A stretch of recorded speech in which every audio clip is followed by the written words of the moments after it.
und herzlich willkommen zurück auf meinem Kanal Judith Jelena. Für alle, die mich noch nicht kennen, auf meinem Kanal dreht sich alles rund um das Thema selber machen und heute möchte ich euch 6 einfache, aber sehr schöne IKEA-Hacks zeigen. IKEA-Hacks sind bei euch wirklich sehr beliebt und ich kann absolut nachvollziehen, weshalb das so ist. Ich glaube, jeder von uns hat das eine oder andere Teil von IKEA zu Hause liegen. Oft werden diese dann aber nicht mehr benötigt oder die Sachen sehen einfach zu 0815 aus. Bevor ihr diese dann aber verschenkt oder sogar wegschmeißt, habe ich ein paar richtig coole Ideen, was ihr daraus noch zaubern könnt. Den Anfang macht der Bilderrahmen Sanahet. Dieser kostet 5,99 € und da er wirklich sehr tief ist, kann man ihn ganz wunderbar umfunktionieren. Ich habe daraus eine Spardose gemacht und dieser IKEA-Hack hat auf Instagram bereits über 1,2 Millionen Views. Da mein Verlobter und ich sehr gern reisen, haben wir eine Urlaubsspardose daraus gemacht und ich habe dafür dann einfach mit meinem Plotter lustige Sprüche aus Vinyl ausschneiden lassen. Zum Beispiel weiter unten startet es mit dem Wochenendtrip, geht weiter mit einem Campingausflug und wenn die Spardose dann voll ist, stehen die Malediven an. Und damit man das Geld dann auch einwerfen kann, haben wir oben dann erstmal ein paar Löcher reingebohrt und das Ganze dann mit der Säge noch ausgesägt, also einfach so eine Öffnung, so ein Viereck reingesägt. Natürlich kann man das aber nicht nur mit Urlaub verbinden, sondern vielleicht spart ihr ja gerade auf etwas anderes, das man mit lustigen Sprüchen dann toll anfeuern kann. Falls ihr keinen Plotter habt, ist das natürlich auch überhaupt kein Problem. Ihr müsst das nicht mit Vinyl machen, so wie ich, sondern ihr könnt auch einfach mit Fensterstiften draufschreiben. Nummer 2 ist ein Flaschengarten mit über 1,3 Millionen Views. Dazu habe ich übrigens auch schon mal ein ausführliches YouTube-Video veröffentlicht. Das verlinke ich euch mal hier oben in der Ecke, falls ihr den Flaschengarten nachmachen möchtet.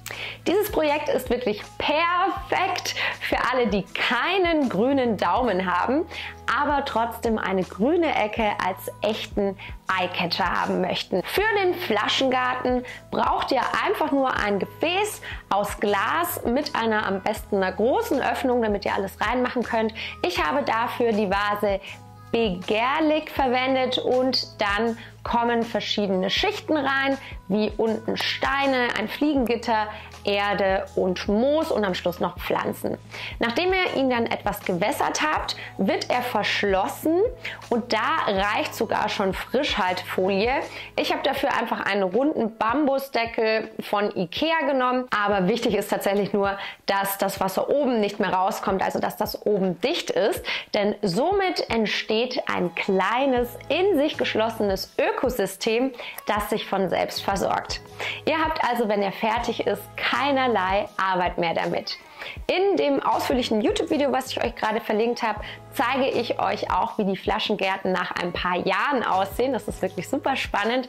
Sie wachsen wirklich unheimlich gut und sehen einfach nur toll aus. Ein kleiner Tipp noch, in dem Video verwende ich Sukkulenten von IKEA. Die sind dafür allerdings nicht geeignet. Die sterben leider nach ein paar Monaten. Aber die kleine Palme, die ich verwendet habe, die kann ich euch auf jeden Fall empfehlen.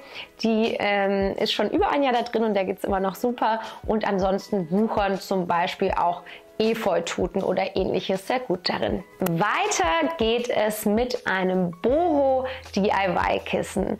Ich glaube, fast jeder von uns hat schon mal Platzsets von IKEA mitgenommen.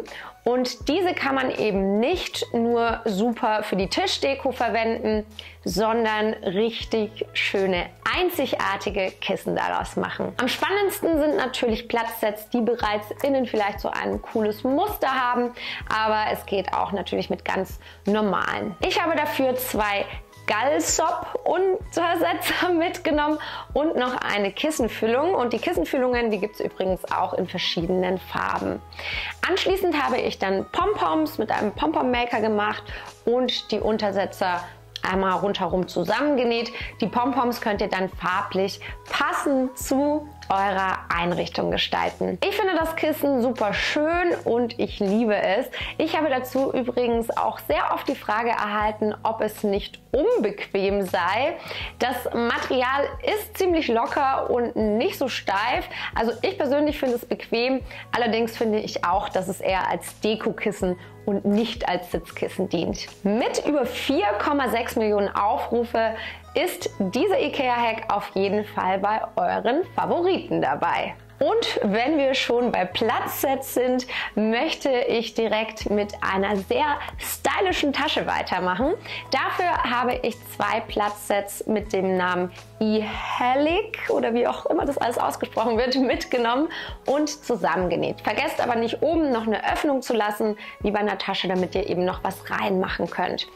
Anschließend habe ich dann auf beiden Seiten noch so Lederhenkel rangemacht. Die hatte ich bei Amazon bestellt und ich finde, sie ist wirklich die perfekte Sommertasche und lustigerweise wurde ich total oft darauf angesprochen und gefragt, wo ich sie gekauft habe. Das ist natürlich immer ein schönes Kompliment. Und wenn ihr das Ganze noch etwas professioneller haben möchtet oder personalisierter, dann könnt ihr zusätzlich auch noch einen schönen Innenstoff mit Muster zum Beispiel einnähen. Ich liebe sehr einfache Hacks, die man innerhalb kurzer Zeit umsetzen kann. Und deshalb möchte ich euch mein DIY-Bücherregal nicht vorenthalten.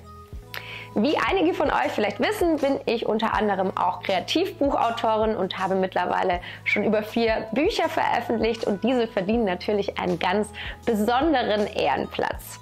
Deshalb habe ich mir das Schneidebrett Stoltheit geholt und dieses umfunktioniert. Dafür das Brett einfach einmal umdrehen und XL Holzperlen mit Holz oder Heißkleber anbringen. Dann wieder umdrehen und da die Seitenteile sehr hoch sind, könnt ihr dann eure Lieblingsbücher perfekt hineinstellen und präsentieren. Das passt dann außerdem perfekt auf ein Sideboard oder wie ich es habe auf einem Schwebebrett.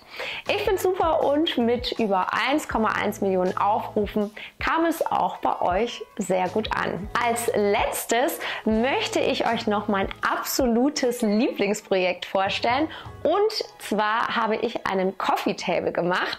Dazu muss ich aber vorweg sagen, dass dies mit großem Abstand der teuerste Hack ist, aber wie bei allen Ideen, die ich euch zeige, gilt, dass ich euch damit nur inspirieren möchte und ihr das natürlich auch mit günstigeren Produkten von anderen Herstellern nachmachen könnt. Für den Tisch benötigt ihr 4-mal die Servierschüssel Blanda Matt aus Bambus sowie die Drehplatte Snudder. Ich habe dann erstmal die oberen Kanten der Schüssel abgeschliffen und mit Montagekleber zusammengeklebt.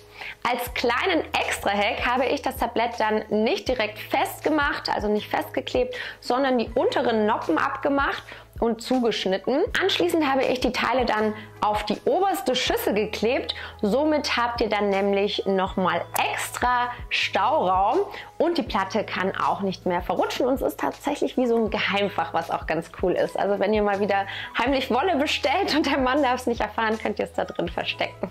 Wenn ihr den Tisch übrigens noch stabiler als ich gestalten möchtet, könnt ihr die Schüssel zusätzlich noch miteinander verschrauben. Das habe ich persönlich jetzt nicht gemacht, da dieser Montagekleber wirklich sehr stark ist und das wirklich sehr gut hält. Ich blende euch hier gleich mal noch ein Video ein, wie ich den hochhebe und so weiter. Also wenn ihr den gut austrocknen lasst, dann hält das eigentlich bombenfest. Wir haben aber auch keine Kinder, die dagegen stoßen könnten. Also wie gesagt, wenn ihr dann nochmal auf Nummer sicher gehen wollt, könnt ihr das einfach noch miteinander verschrauben. Ich hatte gerade ja auch schon angesprochen, dass dies der teuerste Hack ist. Eine Schüssel kostet 19,99 € und die Platte zusätzlich nochmal 9,99 €. Ich weiß, das ist sehr viel Geld, aber man muss auch fairerweise sagen, dass die Schüsseln wirklich sehr robust und hochwertig sind. Und ich bin tatsächlich sehr froh, dass ich das Geld investiert habe und nun einen einzigartigen, schönen Beistelltisch habe. Und nun kommt die Fragen aller Fragen. Welcher Hack hat dir am besten gefallen? Und gibt es vielleicht sogar etwas, das du gerne nachmachen möchtest? Oder vielleicht hast du ja auch schon was nachgemacht. Schreib es gerne unten in die Kommentare. Ich würde mich natürlich sehr über einen Daumen nach oben freuen und wenn ihr meinen Kanal abonniert. Übrigens stehen wir gerade ganz kurz vor unserer Auswanderung. Also hier ist es gerade sehr spannend. Für uns geht es nach Portugal, nach Lissabon. Bedeutet, hier gibt es bald ganz viele coole Room-Makeovers. Wie gesagt, das wird sehr, sehr spannend und ich würde mich sehr freuen, wenn ihr mich bei dieser Reise sozusagen begleiten möchtet. Und jetzt sage ich erstmal viel Spaß beim Selbermachen und bis dahin.